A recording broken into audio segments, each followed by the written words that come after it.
Nurul Khalid mau memberikan kasih nyata tentang pengimbasan modul 4 modul 1 sampai 4. Semoga kita ikuti bersama-sama, semoga bermanfaat untuk kita, untuk anak-anak kita. Terima kasih. Assalamualaikum warahmatullahi wabarakatuh.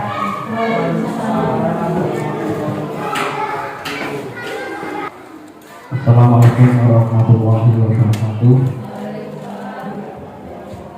Yang saya hormati Ibu Kepala Sekolah SDN Kabalan, yang saya hormati teman-teman Dewan Guru SDN Kabalan. Di sini saya tidak menggurui, tapi ingin berbagi tentang materi yang ada di pembelajaran guru budaya.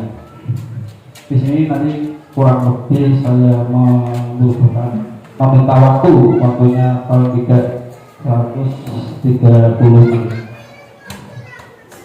Pada siang ini kita akan membahas tentang pembahasan modul 1.4 budaya positif. Apakah makna budaya positif? Apa contoh penerapan budaya positif yang telah diterapkan? Budaya positif di sekolah yaitu nilai-nilai kebiasaan di sekolah yang berpihak pada strategi agar mereka dapat berkembang menjadi pribadi yang kritis, penuh hormat dan bertanggung jawab. Maksudnya budaya positif itu nilai-nilai kebiasaan. Jadi kita harus membiasakan anak didik kita di sekolah agar mereka berkembang menjadi pribadi yang kritis. Jadi kalau ada anak didik kita yang kritis, suka bertanya,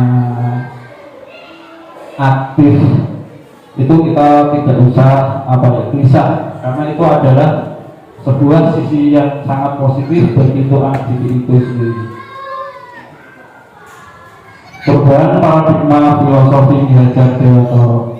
Yang pertama, buka tabu rasa. Yang kita buka yaitu semua anak terlahir dengan bakatnya masing-masing atau unik. Jadi anak didik kita itu tidak bisa disamaratakan, karena setiap anak didik itu punya bakat yang tersendiri. Ada yang bakatnya di sepak bola, akademik atau non akademik. Jadi kita kalau mempunyai anak yang kurang begitu mengerti waktu kita memberikan materi itu, kita tidak boleh mengatakan sesuatu, kamu tuh yang bodoh dan sebagainya, karena setiap anak itu pasti punyai kebakatnya masing-masing.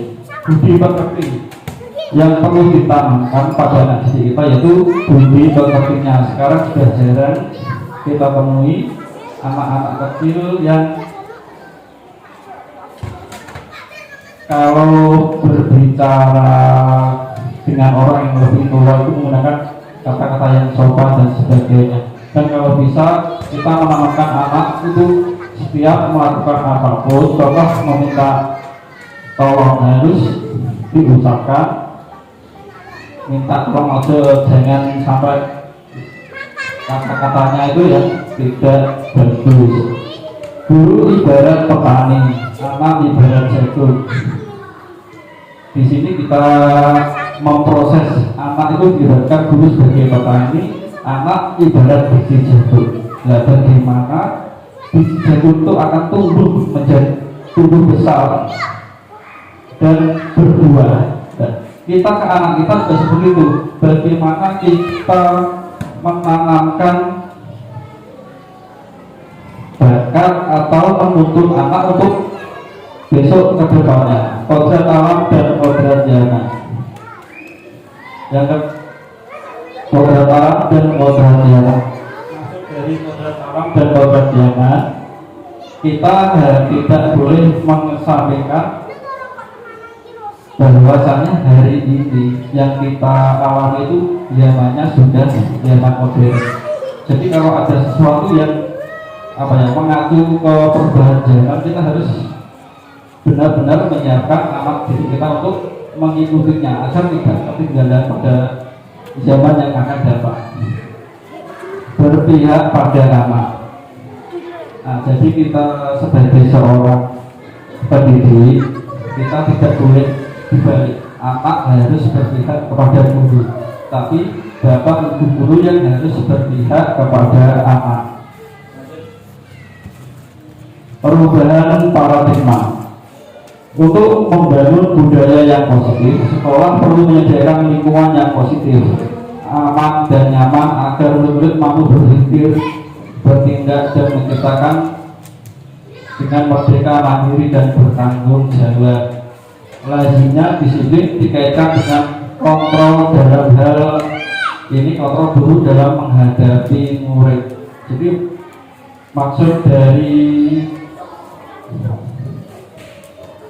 perubahan paradigma itu yang pertama, kita harus menyediakan atau memfasilitasi lingkungan-lingkungan yang positif, karena anak-anak itu lebih cenderung perubahannya pada waktu lingkungan yang negatifnya. Contoh, kalau di lingkungan sekolah, saya yakin lingkungan yang ada di lembaga kita itu adalah semuanya lingkungan positif dan aman untuk anak. Tapi kalau anak sudah pulang sampai ke rumah, itu tergantung dari lingkungan rumahnya, terutama pengawasan dari kedua orang tuanya. Perubahan paradigma teori kontrol ilustrasi. Nah, habis ini saya mau minta tolong dua teman maju ke depan sebagai model. Ayo Bu, model maju dua orang untuk menjadi sebuah model.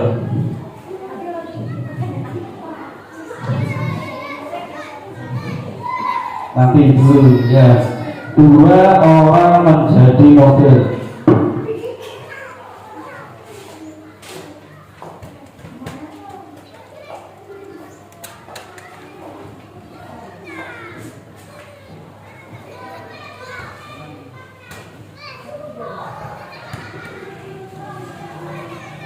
Tulis hal, guru ini tidak boleh melihat apa yang ditulis oleh Bu Ayu.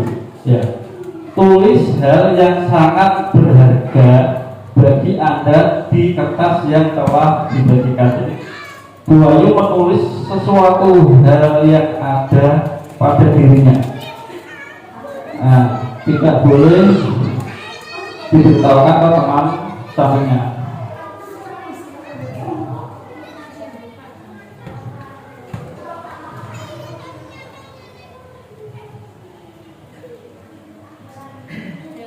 Kalau sudah, lipatlah kertas yang ada di tulisan lalu genggam erat-erat di tangan. Kiri Bu. Nah, teman yang satu akan mencoba merayu. Nah, intinya Bu Heri itu merayu Bu Ayu. Apakah yang ada di dalam genggaman Bu Ayu? Bolehkah Bu Ayu mengetahui tulisan yang ada di dalam itu? Bagaimana caranya agar Bu Ayu memberitahu apa yang ditulis di genggamannya ini? Ya. Bagaimana cara merayunya?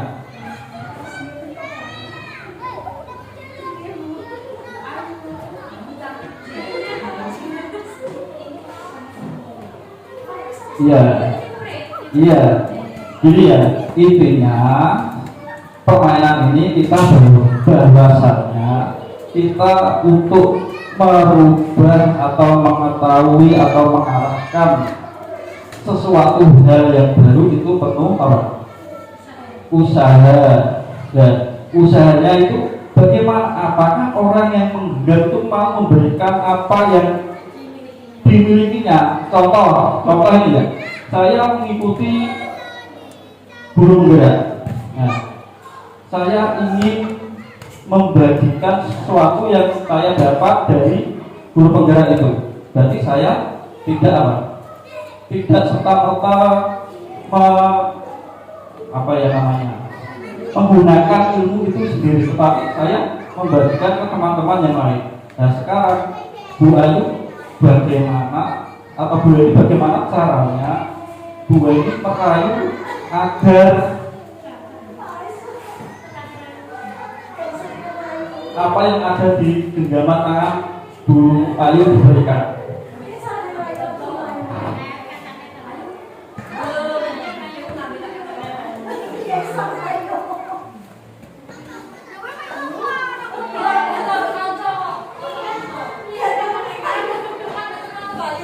Bu Ayu, boleh nggak saya tahu? Saya kok ingin tahu sekali apa yang ada di genggaman tangan Bu Ayu itu.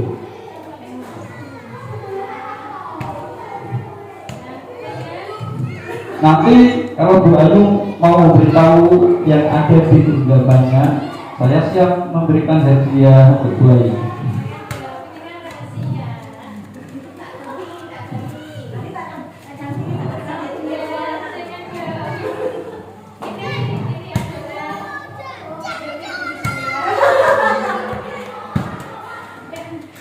Jangan dong Pak, ini kan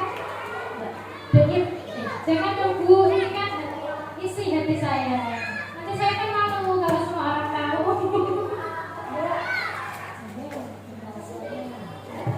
Enggak Bu, nanti tak jamin rahasianya sampean. Jangan, saya tetap berpegang teguh untuk mempertahankan apa yang menjadi kendala saya ini.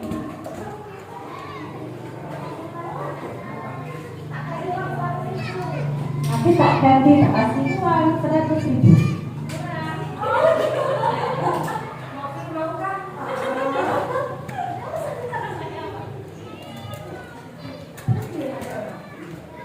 Ya saudara, saya ini sebagai teman yang setia untukmu akan memberikan. Terima kasih Bu Ayu.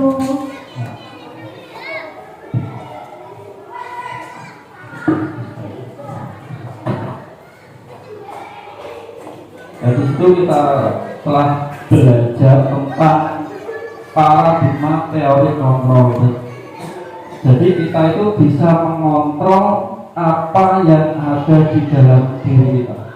Misal sesuatu hal yang sangat rahasia, itu kita boleh beritahukan ke teman atau orang lain, atau kita boleh tidak untuk memberitahukannya.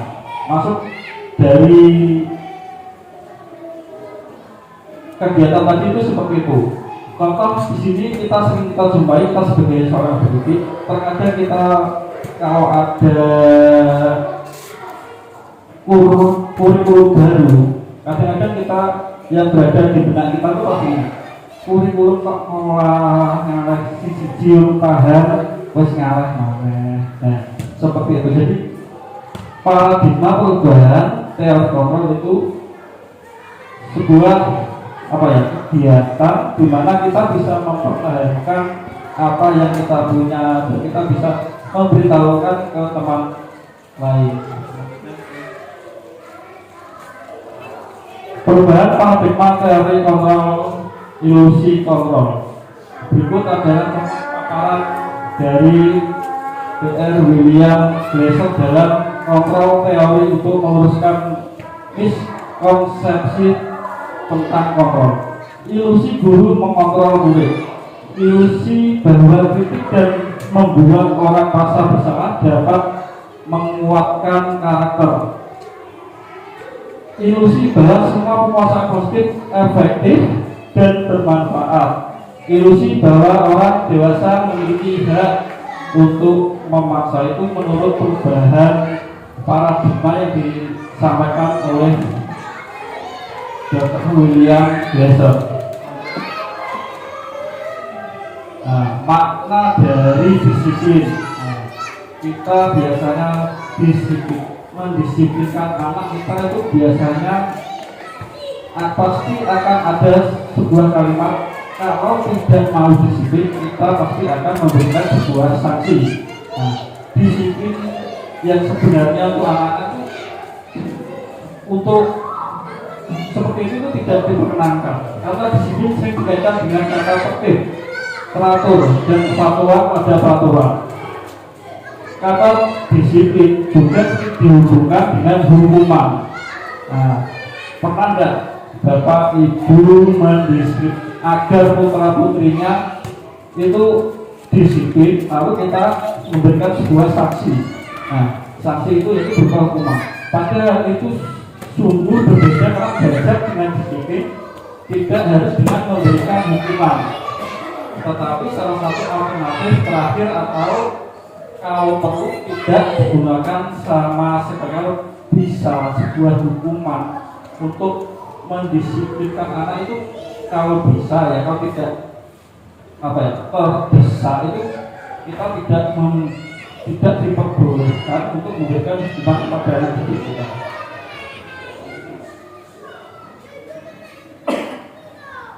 Diajar Binator menyatakan bahwa untuk mencapai kemerdekaan atau dalam konteks pendidikan kita saat ini, dan untuk menciptakan murid yang merdeka, syarat utamanya adalah harus ada disiplin yang kuat. Disiplin yang dimaksud adalah disiplin diri yang memiliki motivasi internal. Jika kita tidak memiliki motivasi internal, maka kita memerlukan pihak lain untuk mendisiplinkan. Jadi agar anak itu mempunyai kedisiplinan, atau kita sebagai seorang pendidik mempunyai disiplin yang baik, berarti harus dimulai dari dirinya sendiri.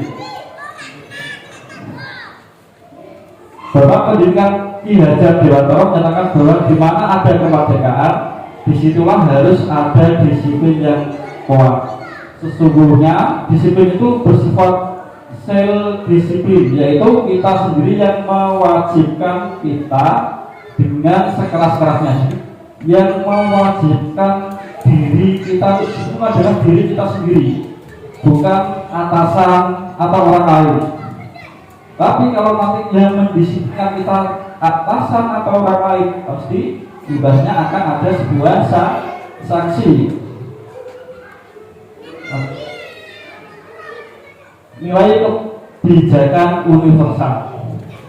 Nilai-nilai kebijakan adalah sifat-sifat positif pada manusia yang merupakan tujuan mulia yang ingin dicapai setiap individu. Nilai tersebut bersifat universal, lintas bahasa, suku, bangsa, agama maupun latar belakang. Setiap perilaku perbuatan memiliki suatu tujuan. Jadi apapun yang kita lakukan atau apapun yang kita perbuat pasti ada tujuannya. Dengan mengaitkan nilai-nilai kebajikan yang diyakini seseorang, maka motivasi intrinsiknya akan terbangun sehingga menggerakkan motivasi dari dalam untuk dapat mencapai tujuan mulia yang diinginkan. Dan terakhir, nilai-nilai kebajikan yang ingin dicapai oleh setiap anak Indonesia kita kenal dengan profil pelajar Pancasila. Teori motivasi perilaku. Di situ ada motivasi eksternal, motivasi internal, tujuan disiplin positif. Untuk menghindari ketidaknyamanan atau hukuman, apa yang terjadi apabila saya tidak melakukannya? Menurut Bapak Ibu apa? Apa yang terjadi apabila saya tidak melakukan? Untuk menghindari hukuman yang akan kita terima. Contoh, kita setiap hari kontrak kerja kita mulai jam datang ke sekolah jam 6:04, misalnya seperti itu. Itu adalah kontrak kerja yang ada di dalam diri kita. Kalau kita melanggar sebuah kontrak kerja yang ada, pasti kita akan mendapatkan sebuah sanksi yaitu dari bapak atau ibu kepala sekolah. Ya. Kalau sanksi-sanksi seperti itu yang diberikan oleh bapak ibu kepala sekolah, menurut bapak ibu itu diperbolehkan atau tidak?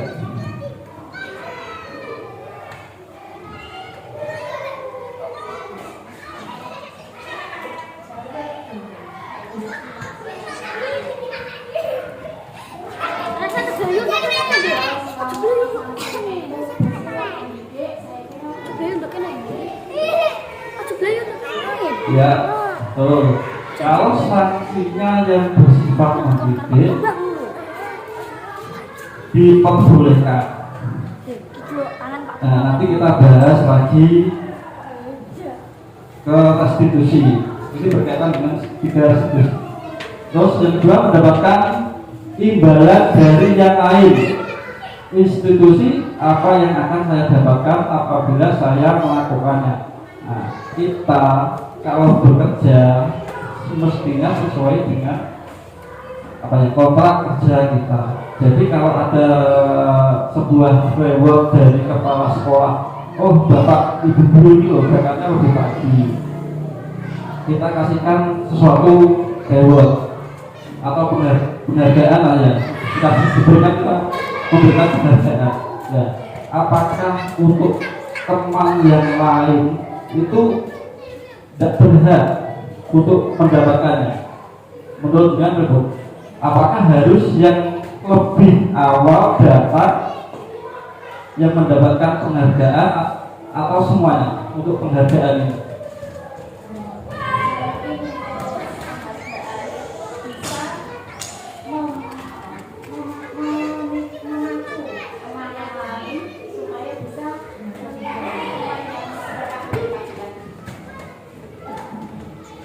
Penghargaan dapat memacu teman yang lain untuk berangkat lebih awal.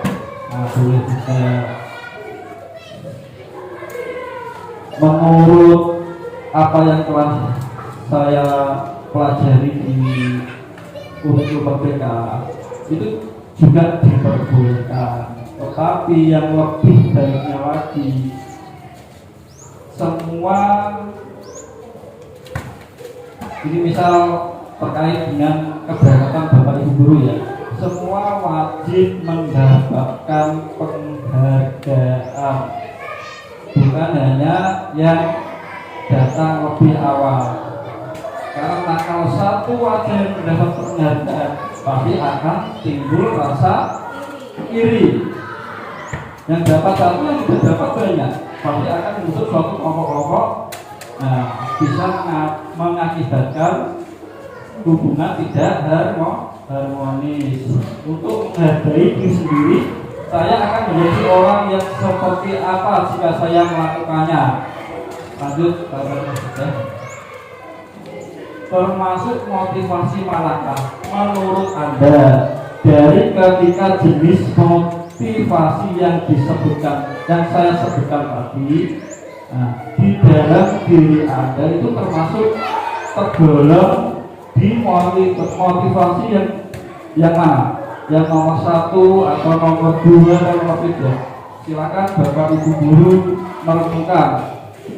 Apakah yang selama ini saya lakukan itu sudah tergolong di motivasi yang nomor 1 atau nomor 2 dan seterusnya? Lanjut. Keyakinan, kelas, hukuman, dan penghargaan. Mengapa tidak peraturan saja? Mengapa harus keyakinan kelas? Keyakinan kelas.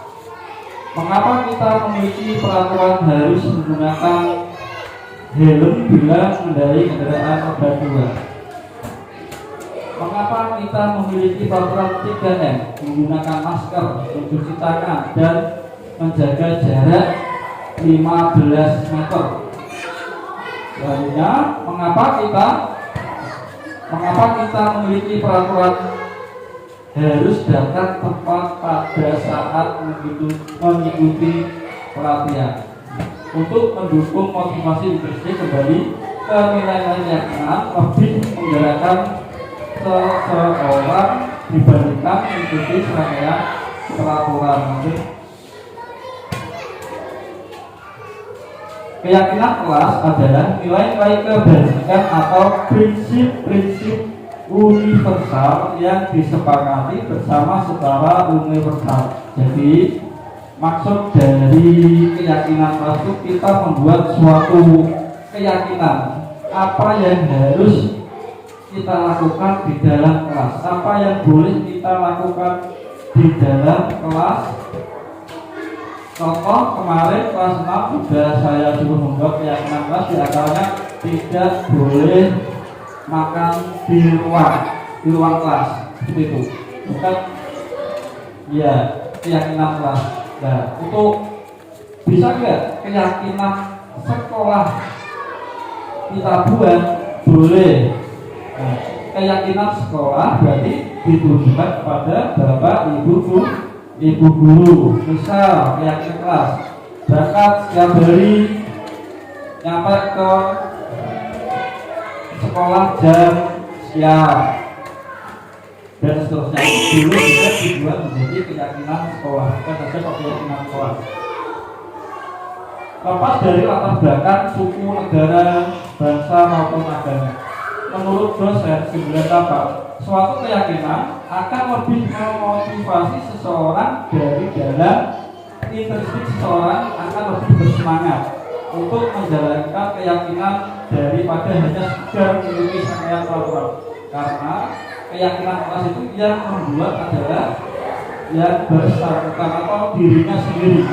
Nah, kalau peraturan itu biasanya yang membuat siapa? Orang lain. Kalau di sekolah peraturan pasti yang membuat bapak ibu guru dan bapak ibu kepala sekolah. Lanjut. Pembentukan keyakinan kelas.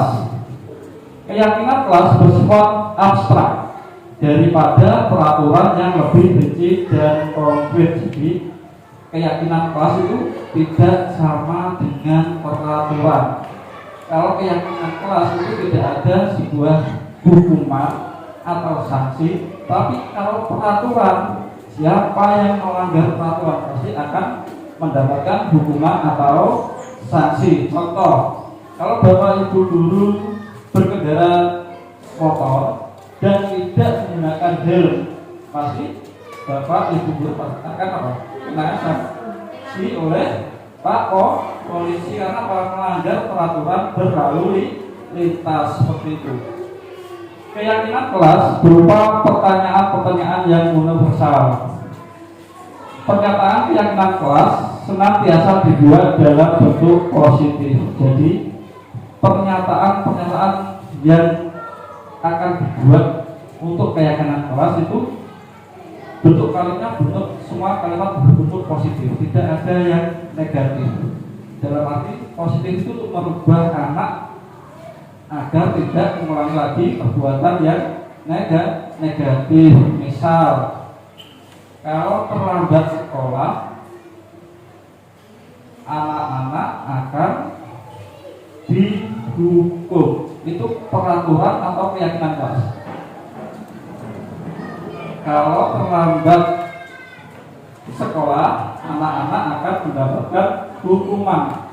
Peraturan kelas atau keyakinan kelas? Peraturan, karena bisa muncul sebuah sanksi. Kalau keyakinan kelas tidak mendapatkan sanksi, tapi kita mengurai, ditanya anak itu, kenapa kamu kok terlambat masuk sekolah, tidurmu jam berapa? Terus apa tidak ada yang membangunkan? Nah, kalau sudah seperti itu berarti kita harus memberikan solusi atau memberikan keyakinan. Apakah kamu bisa untuk berangkat lebih pagi? Kalau anak itu sudah bisa, bagaimana caranya? Nah, berarti anak itu mengatakan kalau saya ingin berangkat lebih pagi, berarti bangunnya harus lebih pagi.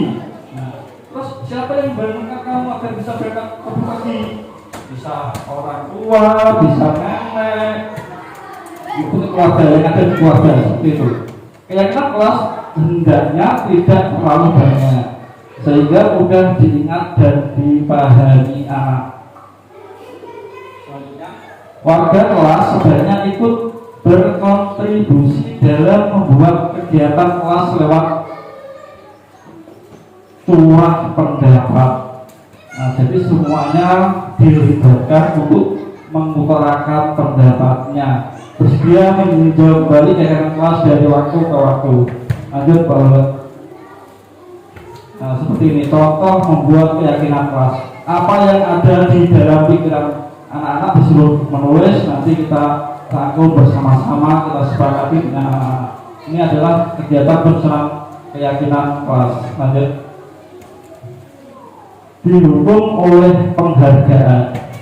Alif Kor mengemukakan baik penghargaan maupun hukuman adalah cara-cara mengontrol perilaku. Jadi setiap orang tuh pasti punya punya gagasan atau itu yang berbeda. Seseorang yang menghancurkan potensi untuk pembelajaran yang sesungguhnya. Selanjutnya,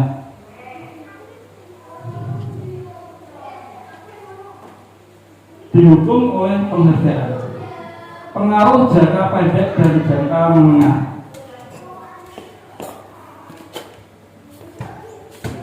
Didukung oleh pengaruh jangka pendek dan jangka. Terkadang kita itu tidak menyadari ya, kalau kita menghukum anak didik kita, bahwa pada saat kita melakukan hukuman, anak didik kita itu akan apa? Akan teringat sepanjang hayatnya. Dia juga tetap akan tetap mematuhi, tetapi anak itu mematuhi apa yang dikatakan bapak ibu gurunya itu karena ada bapak ibu gurunya. Kalau tidak ada, dia pasti sudah tidak akan mematuhi apa yang telah disampaikan oleh bapak ibu gurunya. Penghargaan menghukum, penghargaan mengurangi kecepatan, penghargaan tidak efektif, penghargaan merusak hubungan, penghargaan menurunkan kualitas, penghargaan mematikan kreativitas, penghargaan mengurangi motivasi intrinsik. Nah, di sini ada sebuah tabel tindakan guru. Itu ada 1, 2, 3, 4, 5, 6, 7 ya. Ada 7. Untuk yang pertama, menurut Bapak Ibu guru atau teman-teman, mencatat 100 kali dalam buku kalimat, saya tidak akan terlambat lagi karena terlambat ke sekolah. Kalimat seperti itu termasuk hukuman atau konsekuensi menurut Pak Ibu.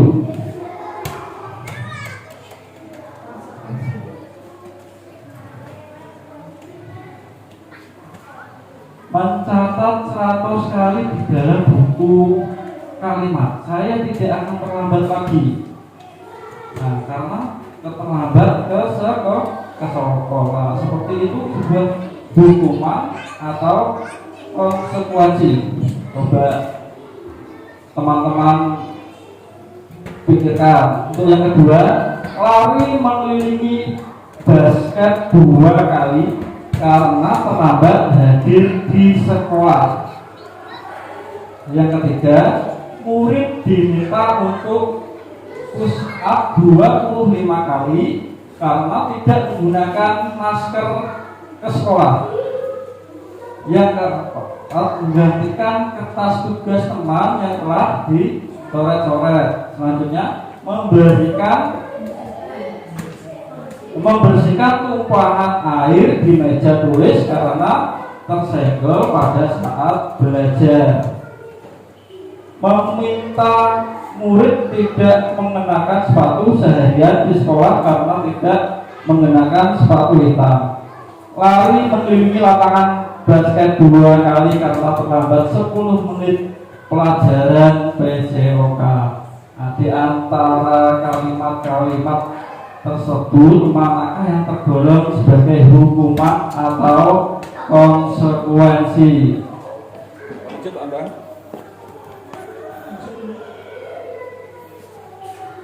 Nah, di situ mencatat 100 kali di dalam buku kalimat itu termasuk apa? Sebuah hukuman, karena di dalam keyakinan keras itu tidak tercantumkan.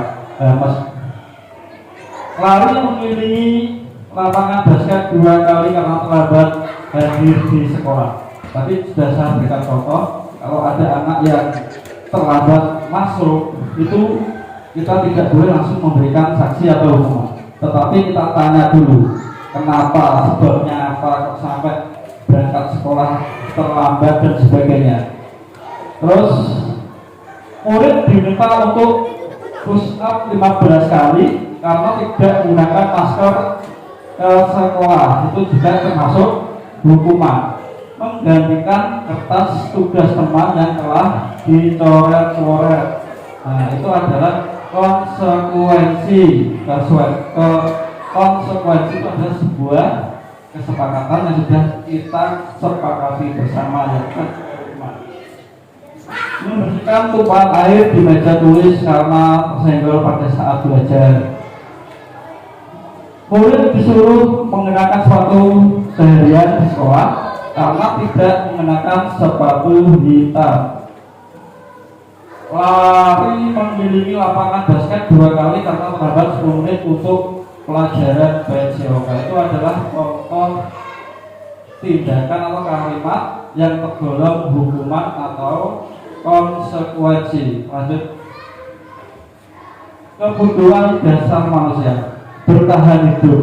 Setiap manusia itu pasti mempunyai kebutuhan untuk bertahan hidup. Tidak ada manusia yang tidak membutuhkan untuk bertahan hidup, merasa diterima. Nah, kita sebagai seorang makhluk sosial itu di dalam diri kita itu pasti tumbuh atau apa ya, timbul untuk rasa diterima dengan lingkungan, kebebasan atau freedom, kesenangan, dan yang terakhir adalah penguasaan atau power. Ini ada Ibu Ani dulu kelas 5 di SD Pelita Hati, sedang bingung menghadapi ulah salah satu murid di kelasnya. Ini ada sebuah kasus, coba teman-teman pahami. Agus, beberapa anak telah datang dan mengeluhkan Agus yang seringkali meminta bekal makanan siang mereka dengan paksa. Jika Anda menghadapi situasi seperti Ibu Ani, apa yang akan Anda lakukan? Menurut Anda, kira-kira apa alasan Agus melakukannya? Bagaimana untuk cara menyikapi kalau kita menemukan anak didik kita seperti Agus? Itu langkah yang kita lakukan seperti apa? Apa kita langsung menghukum si Agus, memberi sanksi si Agus, atau gimana? Atau kita tidak tanya dulu kenapa kamu melakukan seperti itu dan sebagainya. Menurut teman-teman bagaimana? Monggo.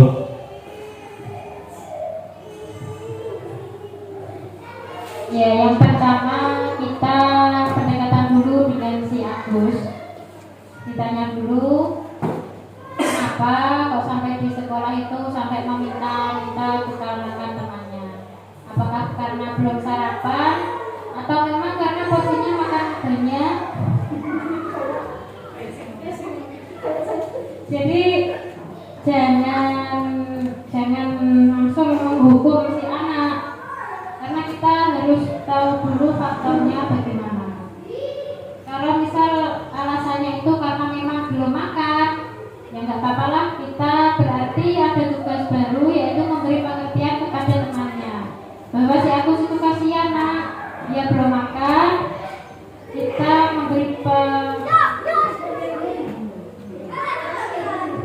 ya, masa kita berarti harus setiap hari. Berarti kalau setiap hari, berarti memang tidak karena kelaparan, mungkin karena makannya banyak, atau bisa uang jajannya kurang, juga bisa.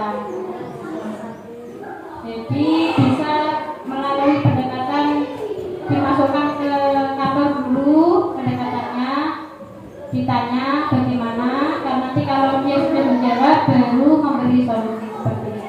Terima kasih untuk Bu Ayu. Ya, yang kita lakukan adalah cara pendekatan lanjut. Dalam konteks penerapan sudut positif Bu Ani sebaiknya mencari tahu alasan Agus melakukan tindakan tersebut agar mengetahui kebutuhan mana yang sedang berusaha dipenuhi Agus. Jadi Bu Ani di sini tidak langsung memberikan sebuah sanksi atau hukuman tetapi Bu Ani mencari tahu apakah yang dibutuhkan Agus kok sampai setiap hari meminta makanan ke temannya. Apabila jawaban Agus ia lapar dan orang tuanya tidak membawakan bekal makanan siang, kebutuhannya adalah untuk bertahan hidup. Nah, jadi kalau ada anak yang selalu meminta temannya makanan padahal dia sudah membawa bekal sendiri atau sebagainya, dia itu berarti ingin menunjukkan bahwa saya ingin tetap bertahan hidup. Bagaimana caranya? Dengan cara makan. Yang kedua, apabila zaman Agus karena dia sering temannya jadi memperhatikan, dia kebutuhannya adalah cinta dan kasih sayang, kebutuhan untuk diterima. Di sini ada satu anak yang masuk kategori yang mencari perhatian. Ada ya, siswa kita ada yang seperti itu. Selanjutnya, apabila Agus dia merasa hebat karena temannya jadi takut, menurut keinginannya, kebutuhannya adalah penguasaan, pengakuan atas kemampuannya. Dia ingin diakui, aku loh bocah sih paling hebat, paling ditakuti dan sebagainya. Apabila zaman Agus karena dia merasa bosan dengan bekal yang dibawakan ibunya karena selalu membawakan bekal yang sama, kebutuhan adalah kebebasan atau kebutuhan akan pilihan. Yang terakhir, apabila jawaban Agus adalah karena iseng saja dan dia menikmati ekspresi wajah temannya yang kesal karena diambil makanannya, kebutuhannya adalah kesenangan. 5. Posisi kontrol. Nah, di sini kita sebagai seorang pendidik harus mampu memahami 5 posisi kontrol. Berada di manakah Bapak Ibu guru untuk menjadi posisi kontrol bagi anak didiknya. Yang pertama, penghukum. Nah, yang kedua, pembuat merasa. Yang ketiga, merasa bersalah. Yang ketiga, teman. Yang keempat, pemantau. Dan yang terakhir adalah posisi sebagai seorang manajer. Jadi Bapak Ibu guru harus bisa merasakan, oh saya itu posisi kontrolnya berada di posisi 1 sebagai seorang penghukum. Kalau ada anak yang salah sedikit langsung dihukum. Seperti itu. Lanjut. Nah, di sini ada posisi kontrol. Motivasi. Guru berbuat, menghardik, menunjuk-nunjuk, menyakiti, menyindir. Ini adalah hukuman ya, menghindari hukuman. Perbuatan orang merasa bersalah, berceramah dan mengatakan seharusnya Bapak kecewa. Guru berkata, kalau aku tidak melakukannya, awas ya, rasakan. Nah, kata-kata seperti ini adalah sebuah kata-kata sebuah ancaman atau hukuman untuk menghukum seorang anak. Memberontak, menyalahkan orang lain, berbohong. Kalau kadang-kadang sering kita lakukan, ada anak bertengkar, dia sudah bersepakat sebenarnya seperti ini Pak, sebelum kita sendiri ya kalau tidak percaya karena anak itu tipikalnya seperti ini, makanya kita tidak bisa. Nah, oleh karena itu kita sebagai seorang pendidik harus pintar, harus pandai mengidentifikasi murid kita masing-masing. Selanjutnya, kaitan dengan dunia berkualitas. Murid meletakkan guru di luar dunia berkualitas. Murid berkata, biarkan saja, nanti juga marah-marah lagi. Dampak pada murid mengulangi kesalahan.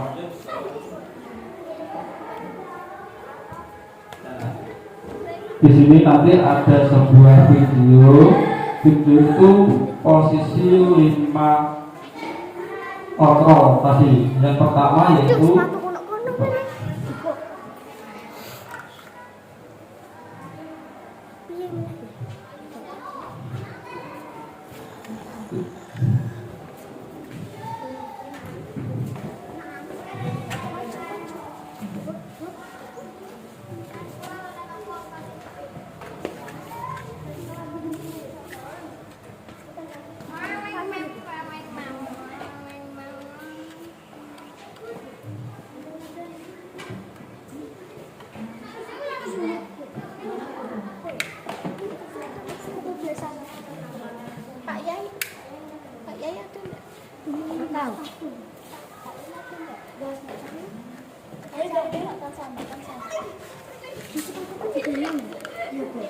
bentar saya koki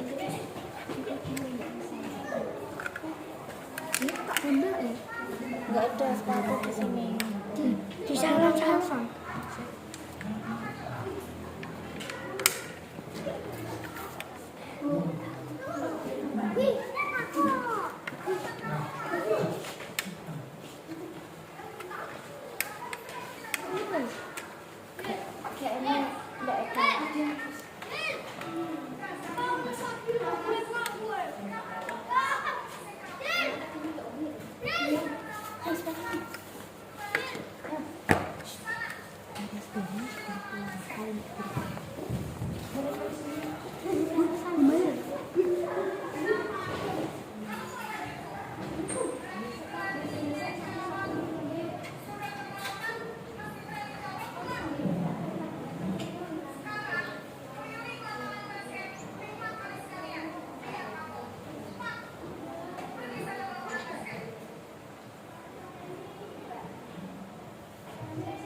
Dan ini adalah contoh guru sebagai penghukum terhadap anak didiknya atau peserta didiknya.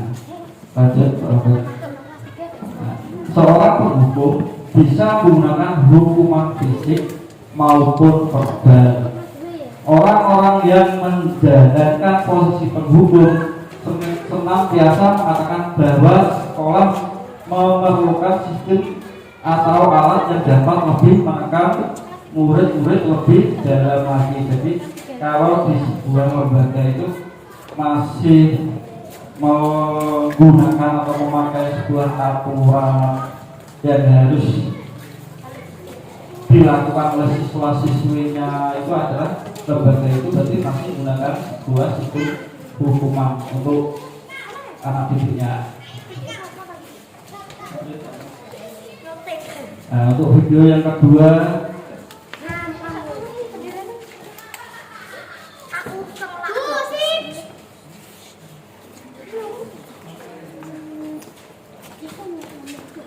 posisi pembuat merasa bersalah.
Nah, barusan Bapak Ibu telah melihat video tentang apa? Pembuat merasa bersalah. Jadi kita tidak boleh menumbuhkan rasa bersalah pada anak didik kita. Biasanya guru akan berusaha lebih lembut. Pembuat rasa bersalah akan menggunakan keheningan yang membuat orang lain merasa tidak nyaman, bersalah atau rendah diri. Kata-kata yang keluar dengan lembut akan seperti ibu sangat kecewa sekali dengan kamu. Jadi kata-kata kecewa itu bisa apa ya, menumbuhkan rasa selalu bersalah kepada diri anak didik kita. Posisi guru sebagai teman.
Nah, guru pada posisi teman tidak akan menyakiti murid, namun akan tetap berusaha mengontrol murid melalui persuasi.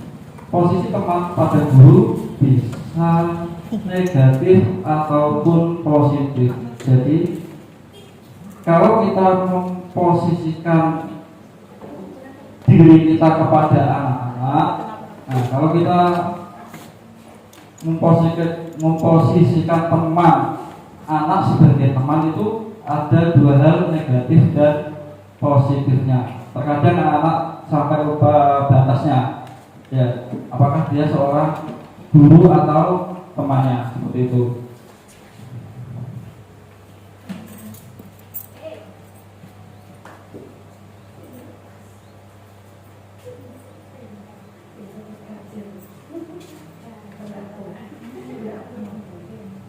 Posisi pemantau atau monitor.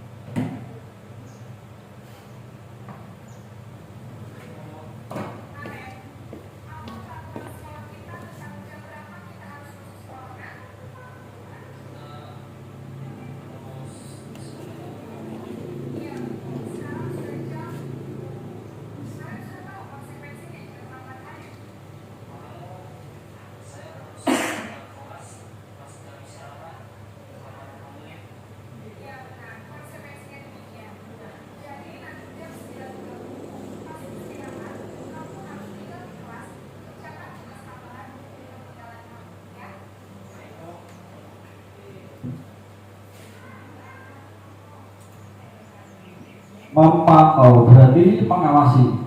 Pada saat kita mengawasi, kita bertanggung jawab atas perilaku orang-orang yang kita awasi.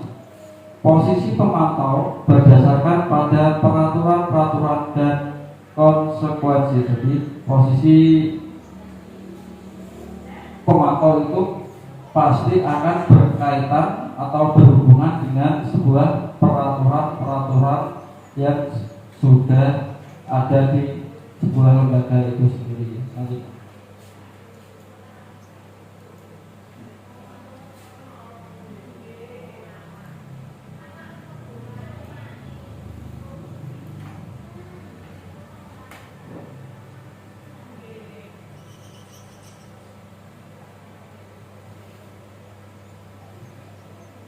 Posisi yang kelima yaitu posisi sebagai seorang manajer, guru sebagai seorang manajer.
Nah, jadi untuk yang kelima yaitu posisi guru sebagai manajer. Menurut teman-teman, dari 5 posisi tadi yang cocok untuk kita terapkan ke anak didik kita itu yang sebagai pendukung atau sebagai manajer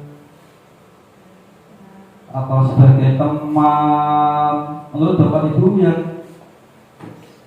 cocok untuk kita terapkan di anak didik kita itu yang mana?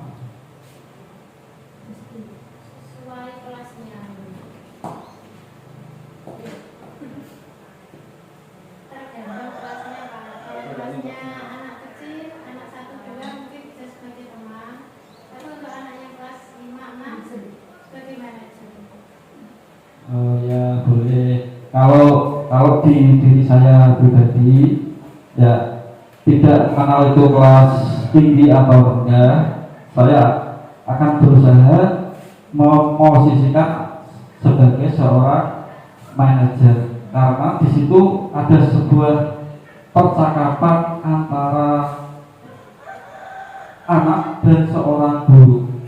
Kalau anak melakukan suatu kesalahan, si guru itu atau bapak ibu guru itu tidak akan langsung memberikan sanksi atau hukuman, tetapi dia akan menggali informasi kenapa, apa sebabnya, bagaimana cara mengatasi agar misal tidak terlambat berangkat sekolah, misal selalu mengerjakan tugas-tugas yang telah diberikan oleh bapak ibu guru. Jadi kita harus tahu latar belakang siswa didik kita. Jadi untuk posisi yang bisa diterima atau bisa mengena ke anak itu adalah posisi kita sebagai seorang posisi manajer. Kalau kita menggunakan posisi seorang penghukum, anak itu akan nurut apabila ada bapak ibu gurunya, karena dia takut ketahuan dan dihukum. Tapi kalau tidak ada bapak ibu gurunya, pasti anak itu akan melakukan sesuatu yang melanggar keyakinan kelas seperti itu, teman-teman. Itu menurut saya. Seorang apa itu restitusi? Restitusi adalah proses menciptakan kondisi bagi murid untuk memperbaiki kesalahan mereka, sehingga mereka bisa kembali pada kelompok mereka dengan karakter yang lebih kuat. Di sini saya punya cerita. Ada 2 anak kelas 3 misal. Di situ dua anak itu melakukan perbuatan yang tidak diperbolehkan, misal berkelahi, dan salah satu anak itu kancing bajunya putus. Nah, kancing bajunya putus, anak yang mempunyai baju yang kancingnya putus itu takut kalau nanti ketahuan ke orang tuanya. Sedangkan anak yang melakukan, nah itu pasti juga akan takut kalau dimarahi orang tua temannya. Nah, menurut Bapak Ibu, langkah apakah yang akan Anda lakukan menyikapi kasus seperti itu? Anak yang bertengkar.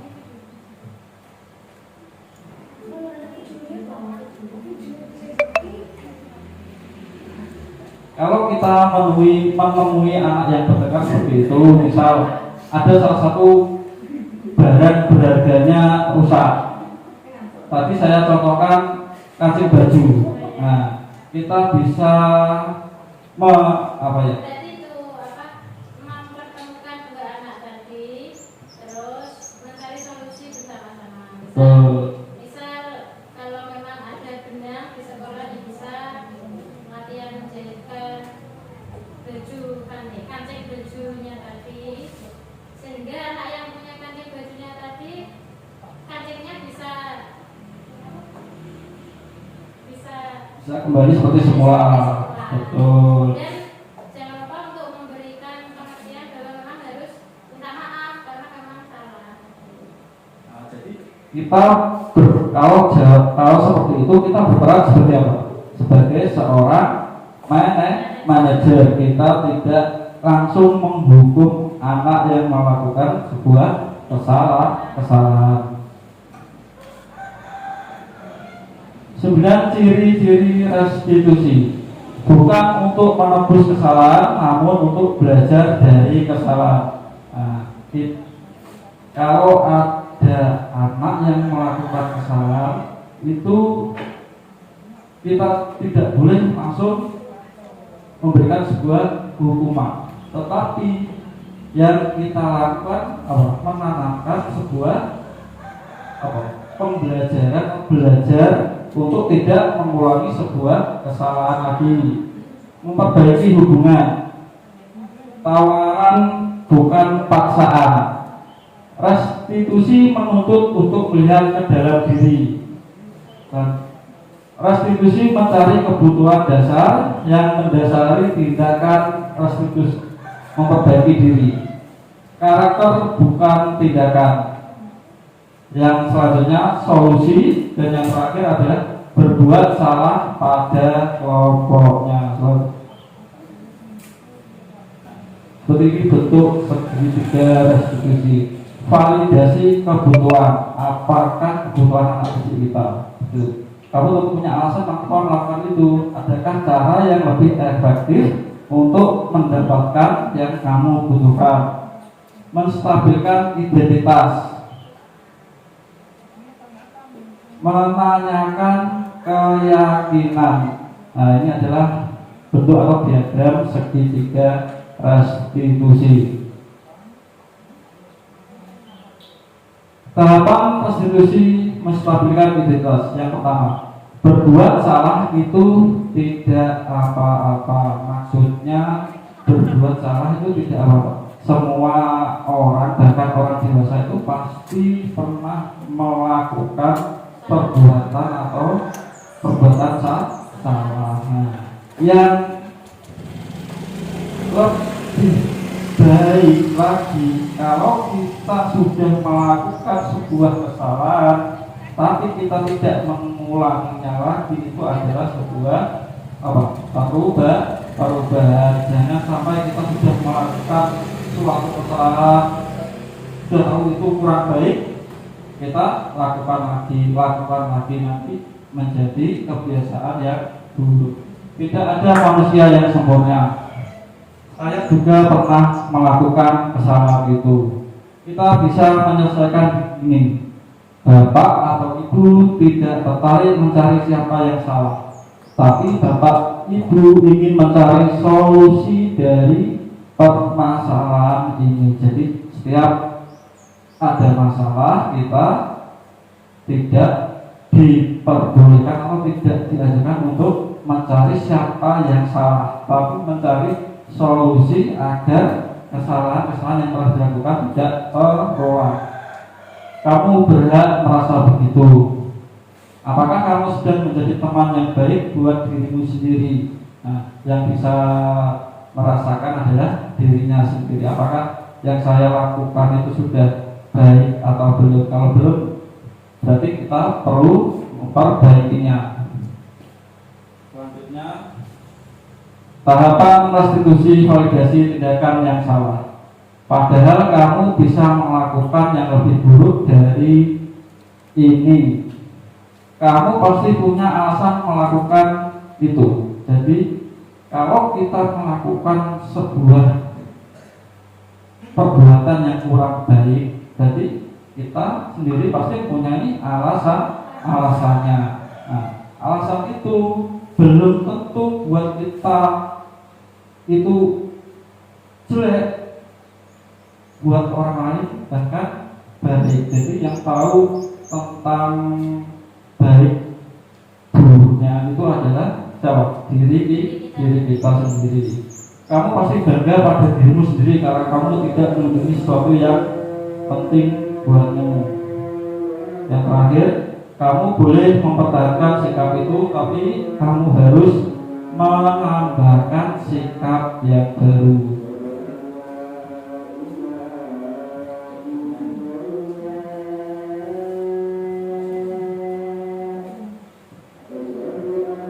Tahapan restitusi menanyakan keyakinan. Apa yang kita percaya sebagai kelas atau keluarga? Apa nilai umum yang telah kita sepakati? Apa bayangan kita tentang kelas yang ideal? Nah, jadi bayangan Bapak, Ibu, guru tentang kelas yang ideal itu seperti apa? Itu yang mengetahui Bapak, Ibu, guru sendiri. Kamu mau jadi orang yang seperti apa?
Jadi budaya positif sekolah adalah perwujudan dari nilai-nilai atau keyakinan universal yang disepakati dan diterapkan di sekolah yang melibatkan semua elemen sekolah.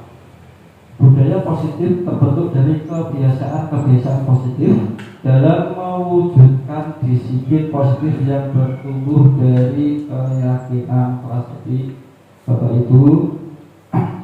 Demikian pengindasan aksi nyata saya tugas modul 1.4 yaitu tentang budaya positif. Di sini saya selaku CGP angkatan 9 mengucapkan terima kasih banyak kepada Bapak atau Ibu Kepala Sekolah SDN Kabalan dan Bapak Ibu Guru SDN Kabalan yang telah mengikuti kegiatan saya yaitu tentang aksi nyata 1.4. Di sini saya menekankan lagi bahwa bukan saya menggurui, tetapi kita saling berbagi. Besok bisa gantian teman-teman yang lain yang punya sebuah pengetahuan baru tentang pendidikan, kita bisa saling tukar informasi gitu. Demikian paparan atau pengindasan dari saya akhiri. Assalamualaikum warahmatullahi wabarakatuh. Demikian aksi nyata dari Pak Nur Baik. Semoga ilmu yang kita peroleh hari ini bisa bermanfaat bagi kita. Amin. Jadi untuk teman-teman yang mau mengikuti jejak Pak Nur, monggo. Saya mendukung dan saya sangat senang kalau mau mengikuti CGP untuk berikutnya. Terima kasih. Assalamualaikum warahmatullahi wabarakatuh. Waalaikumsalam warahmatullahi wabarakatuh.